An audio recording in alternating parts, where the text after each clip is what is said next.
Welcome to this Polygon Maps video. You can download the exercise workbook to follow along in your own copy of Tableau.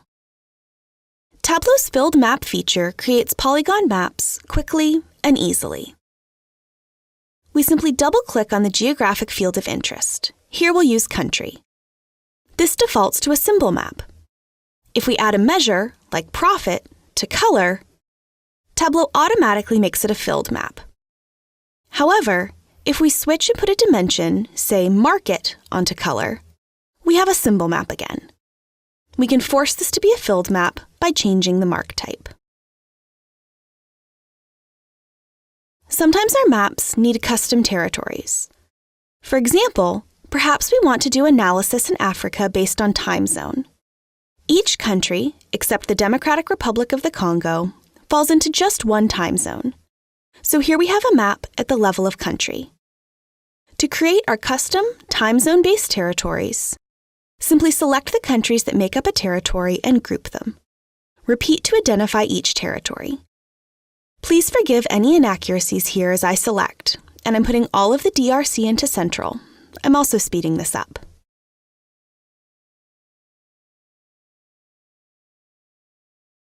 Notice that the grouped field shows in the data pane. This field functions just like any other group. See the video on grouping for more information.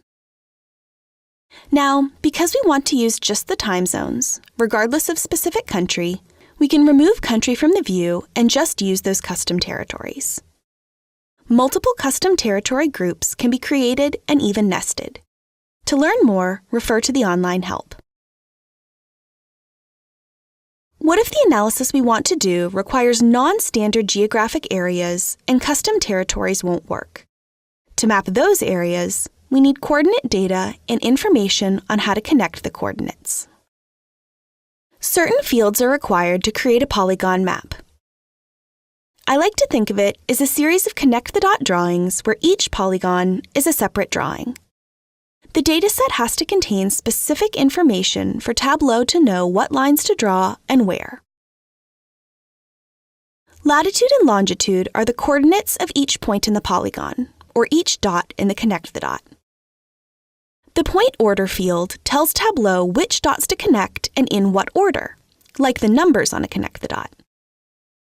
The Polygon ID field will identify individual enclosed areas, letting Tableau know which points make up each drawing, essentially when to lift the pencil. This can be as simple as the name of each area. The key point is that each polygon needs a unique identifier. Depending on the complexity of the polygons, it might be helpful to have sub-polygon IDs as well. Multiple enclosed areas can roll up to a larger area. For example, Greece has many islands, each of which would be their own polygon, but on a world map, we'd want to know that all those islands roll up together with the mainland into a single country. TableauMapping.bi is a great resource for polygon data, and the dataset we're about to use is from their UK repository. Now that we know what the data needs to look like, we can start building that polygon map. Here we're connected to polygon data for the national parks of the UK. If the ID fields are showing up as measures, simply drag them into the dimensions area of the data pane. This is a key point. This forces Tableau to treat these measures as discrete instead of values to be aggregated, as measures would be. Next, change the mark type to polygon. Bring point ID to the path shelf. This connects the dots in the dot-to-dot we're drawing.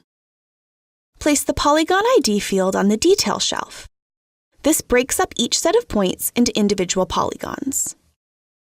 If present, we'll do the same thing with sub-polygon ID. Next, we'll plot the latitude and longitude coordinates by double-clicking. Finally, drag the unique identifier for each polygon onto the color field. In this case, that's park name. And here we see the UK national parks. Thank you for watching this Polygon Maps training video. We invite you to continue with the free training videos to learn more about using Tableau.